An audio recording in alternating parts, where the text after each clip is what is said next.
안녕하세요. 자, 이번 시간에는 일본이 어떻게 개항을 하게 됐고 어떻게 제국주의화가 되었는지에 대해서 이야기해 보도록 하겠습니다. 자, 우리 지난 시간에 계속해서 이제 서구에서 어떻게 식민지를 개척을 해왔고 그에 따라서 동아시아 그리고 여러 아프리카 이런 지역에서 어떤 영향을 받았었는지를 살펴보았어요. 그 중에서도 바로 지난 시간에는 중국에 대해서 살펴보았죠. 이 중국은 영국에 의해서 아편전쟁이 일어났고 그러면서 강제로 개항을 하게 됐는데요. 이 아편전쟁에서 청나라가 패배한 사실이 동아시아 전역에 퍼지게 되면서 동아시아 국가들이 적지 않은 충격을 받게 돼요. 왜냐하면 동아시아에서 청나라라는 그런 존재는 굉장히 큰 존재였어요. 청나라는 무조건 이기고 청나라는 대단한 나라다. 굉장히 큰 나라다. 이러한 인식이 있었는데 영국에 그리고 서구 열강들에게 패배하는 모습을 보면서 굉장히 많은 충격을 받았습니다. 일본도 마찬가지였어요. 일본에도 그 청나라의 아편전쟁 소식이 들어가기 시작했습니다. 그러면서 좀 충격에 휩싸이고 있었는데 어떤 일이 일어나냐? 당시 이제 미국이 일본에 접근을 하게 돼요.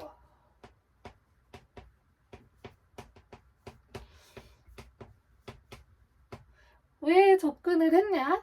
지난 시간에도 얘기했지만 중국이라는 시장은 굉장히 큰 시장이기 때문에 열강들이 이 중국을 반드시 차지하려고 노리고 있었다고 이야기했어요.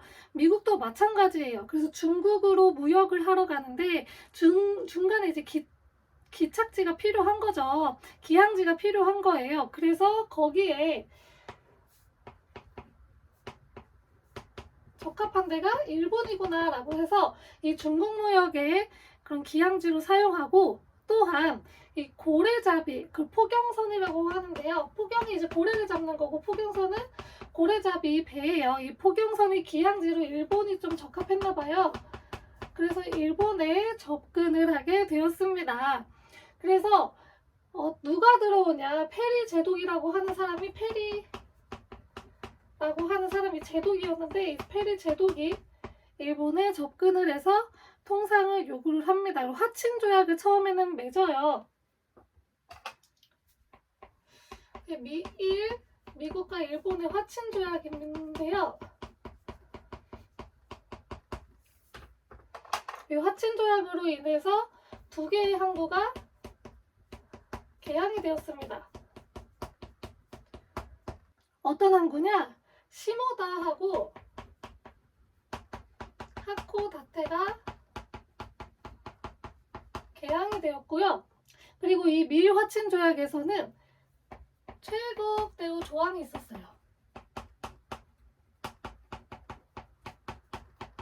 이게 진짜 약간 거지 같은 조항인데 지금은 이거 하는 이 최국 대우 조항을 넣는 조약들이 없는데 이 당시에는 이게 굉장히 많았어요. 이게 뭐냐면 우리나라가 얘네랑 먼저 조약을 맺었어요. 근데 여기서 우리가 미처 생각하지 못했었던 그런 이점들 있죠. 이거를 이 이후에 맺는 국가들이 그 이점을 차지를 해요. 그러면 이 최애국 대우에 의해서 쟤네도 했으니까 우리도 할 수 있게 해달라라고 하는 게 최애국 대우예요. 약간 좀 가불기 같은 약간 치트키 같은 느낌이 있죠. 그래서 이러한 이제 조항을 넣는데요. 이게 굉장히 불평등한 그런 조항입니다. 아무튼 이거를 넣어서 미일-화친 조약을 맺었고요. 이후에 화친 조약 말고 우리 통상하자라고 해서 미일 통상 조약이 맺어져요.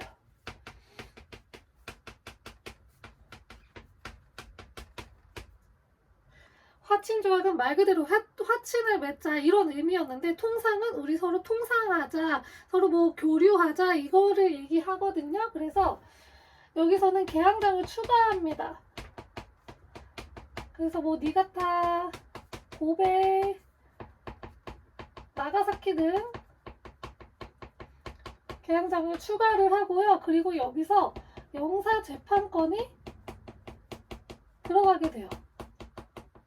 자, 영사재판권도 거지 같은 건데 이 영사재판권은 우리나라에서 외국인이 범죄를 저질러요. 그러면 우리나라 사람이 처벌을 하는 게 아니고 그 나라 사람이 처벌을 하는 거예요. 만약에 우리나라에서 뭐 옆에 중국인이 죄를 지었어요. 그럼 우리나라 법으로 우리나라 판사가 처벌을 해야 되죠. 근데 그게 아니고 중국에서 중국인이 중국인 판사가 이를 처벌을 하는 거를 형사재판권이라고 해요. 이러한 불평등 조항들을 넣어서 이제 개항을 했습니다. 이런데 불평등한 조항을 넣고서도 이렇게 통상을 할 수밖에 없었던 이유는 아편전쟁 때문이었어요. 우리도 개항하지 않으면 저렇게 쉽게 당할 수가 있겠구나. 우리도 개항을 해서 서양의 문물들을 빨리 받아들이는 게 낫겠다 싶어가지고 그 충격으로 인해서 어쩔 수 없이 이제 맺게 됐는데요. 이게 약간 좀 굴욕적인 조약이잖아요. 이런 말도 안 되는 조항들을 넣어가면서도 어쩔 수 없이 이제 하고, 개항 같은 경우에도 우리가 자발적으로 한 게 아니기 때문에 이런 굴욕적인 조항에 맞서서 반대하는 세력들이 등장을 합니다. 이 조약을 맺은 게 에도막부거든요. 그래서 이 에도막부에 반대하는 반막부 세력이 등장해요. 주로 이제 하급 무사들, 밑에 있던 무사들을 중심으로 해서 반막부 세력이 이제 뭉치게 됐고, 그 중에서 이제 조슈번이랑 그리고 사스마번이 연합을 해서 이제 반대를 해요. 그래가지고 얘네가 무엇을 주장하냐? 존왕 양의를 주장하는데, 여기서 왕은 천황을 이야기해요. 이 일본 말로 천황이고 우리나라 일왕이죠. 그래서 천황을 이야기하는데,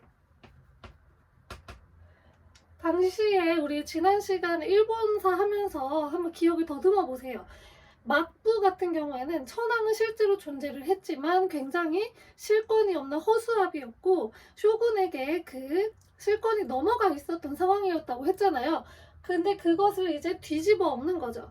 쇼군의 실권을 뺏어오고 천황에게 그 권력을 이양하는 그런 운동을 펼쳐서 이제 막부가 천황에게 권력을 넘겨주게 돼요. 그것을 대정봉환이라고 하는데요. 그래서 이제 다시 천황이 다스리는 일본이 되었습니다.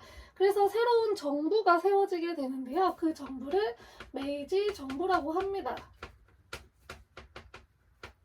그리고 이 메이지 정부에서 했던 개혁을 메이지 유신이라고 합니다. 어떠한 개혁들을 했냐면요. 먼저 이 지방 세력들이 지금 너무 무사들이 자기네들 땅에서 힘을 기르고 있는 상황이어서 굉장히 지방 분권화가 되어 있었어요. 근데 나라를 좀 더 강하게 만들고 천황의 힘을 높이고 싶으면 중앙 집권화를 해야 돼요. 그러기 위해서 했던 게 바로 패번치현이라는 건데요.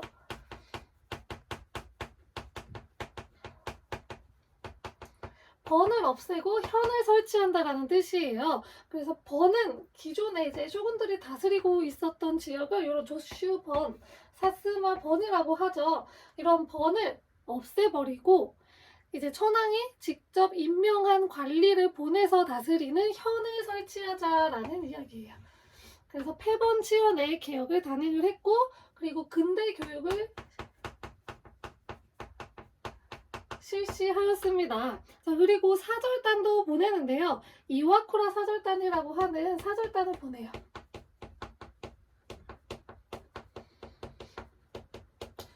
이게 원래는 처음에는 이 조약들이 불평등한 조약 내용들이 있었잖아요. 그 내용을 없애버리고, 그러니까 없애다기보다는 그걸 개정하기 위해서 보냈는데, 이제 가가지고 미국에 가서 새로운 문물들을 많이 받아오고 그러면서 배웠어요. 그래서 새 문물을 학습하고 오게 되었습니다. 근데 이렇게 이제 개혁을 하니까 반대하는 세력들이 등장을 해요. 왜냐면 기존의 이 무사 세력들이 있죠. 얘네들이 권력을 잃어버렸죠. 거기다가 뭐 토지 개혁하고 뭐 하느냐고 농민들도 이제 좀 반대 세력에 끼어들어서 자유민권 운동이 일어나요.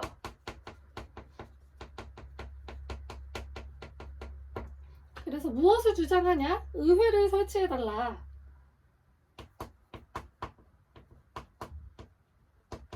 의회 설치는 곧 입헌 군주제를 의미하죠. 천황의 힘을 약하게 하고 의회가 좀 이제 전국을 주도하는 그런 거를 주장을 했고요.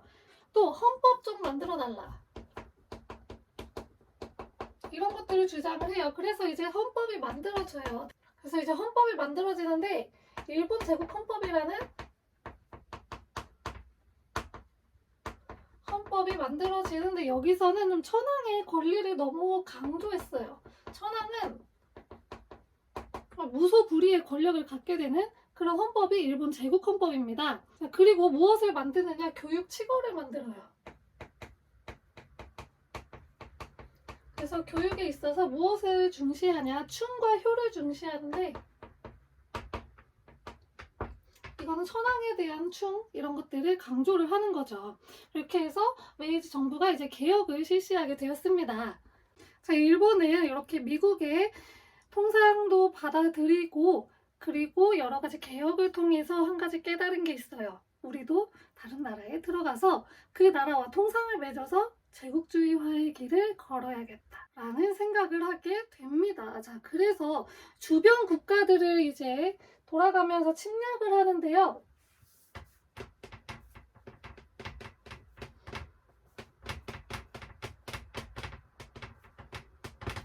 일본 바로 옆 나라는 바로 우리 조선이었어요. 이 시간은 한국사 시간이 아니어서 자세히 설명은 안 드리고요. 일단 운요호라고 하는 배를 끌고서 강화도 앞바다에 갑니다. 그래가지고 거기 가가지고 이렇게 그냥 가만히 있었대요. 가라고 여기 쓸데없이 있지 말고 가라고 이제 조선 측에서는 했는데 안 가니까 경고 사격을 한 발 날린 거죠. 그러니까 운요호가 니네가 먼저 쏜 거다 하고서 공격을 해온 사건이 있어요. 운요호 사건인데 이 사건을 빌미로 조선에게 조약을 하나 강요를 합니다. 그게 바로 강화도 조약이에요.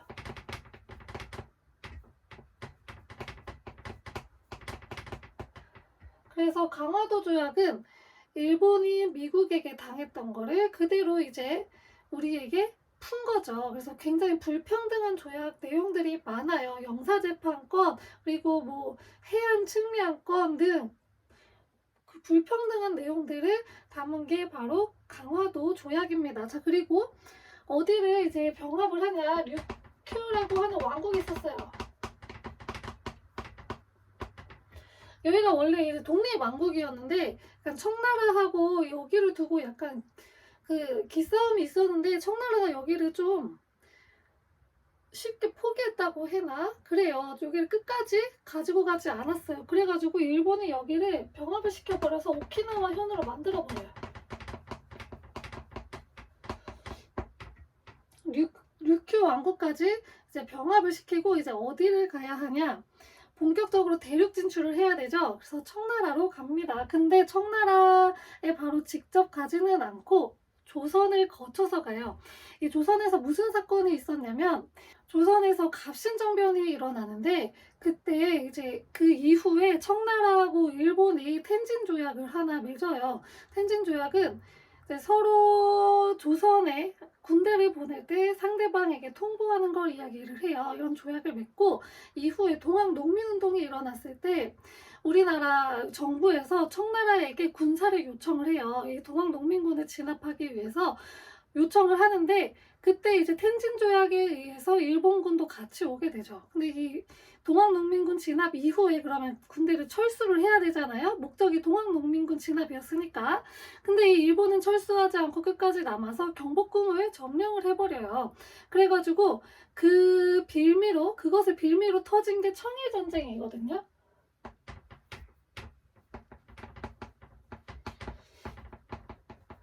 여기서 일본이 승리를 하게 되면서 이 동아시아의 주도권이 일본으로 넘어가게 됩니다. 그러면서 얘네가 시모노세키 조약을 맺어요.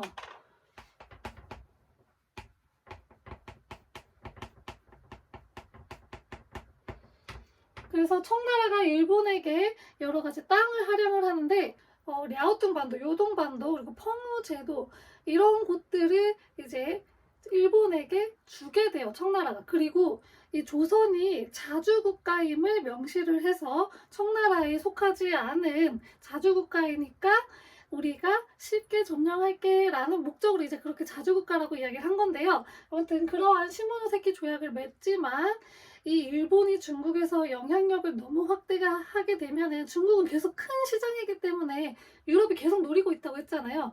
그래가지고 일본의 이런 큰 영향력을 막기 위해서 유럽의 3개국이 삼국 간섭을 통해서 이 영토를 다시 청나라에게 돌려달라고 합니다. 그래서 돌려주긴 했지만 이 청일전쟁에서 일본이 승리를 하게 되면서 동아시아에서는 일본의 주도권이 더 높아지게 되었습니다. 그리고 나서 이제 어디하고 붙냐? 러시아하고 붙어요. 러시아하고 러일 전쟁을 벌이는데, 자, 이때까지만 해도 당연히 일본이 질 거라고 다들 생각을 했어요. 왜냐면 러시아는 대제국이거든요. 근데 여기서도 일본이 승리를 하게 돼요. 누구나의 예상을 깨고 여기서 일본이 이기면서 얘네는 포츠머스 조약을 맺어요.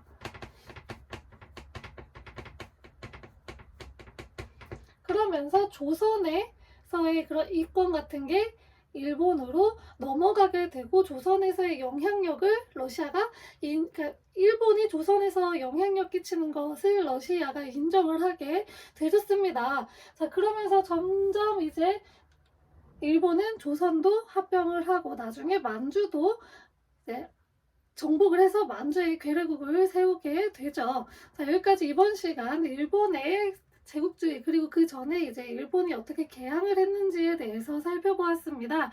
일본은 이제 미국의 페리 함대가 들어오게 되면서 화친조약을 맺었고, 여기서 이제 2개의 항구를 개항을 하고 최애국대우라는 불평등 조약을 맺게 됐지만 어떻게 반박을 할 수 없었고, 이후에 통상조약을 한 번 더 맺는데 그때는 추가적으로 항구를 또 개항을 더 했고, 거기다가 영사재판권이라는 또 불평등 조약을 맺었어요. 그렇지만 중국이 아편전쟁으로 깨지는 걸 한번 봤기 때문에 함부로 이걸 거절하지 못하고 우리도 개항을 그냥 해야겠다라고 다짐을 해서 개항을 하게 됐고, 이 굴욕적인 막부의 개항에 반대하는 반막부 운동이 일어나면서 천황이 다시 권력을 잡게 되면서 메이지 정부가 들어서게 됩니다. 그러면서 이 메이지 정부는 여러 가지 근대 개혁을 실시하지만 헌법을 만들었는데 그 헌법도 좀 근대적인 민주주의적인 헌법은 아니고 일본의 천황이 모든 권력을 다 가져가는 그런 헌법이라고 이야기했습니다.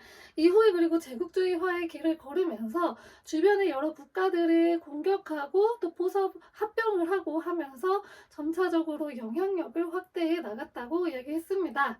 자, 다음 시간에는 이 제국주의 국가들이 점점 영향력을 확대하고 있었던 인도 그리고 동남아시아에서 어떠한 저항운동들이 일어났는지에 대해서 보도록 하겠습니다. 감사합니다.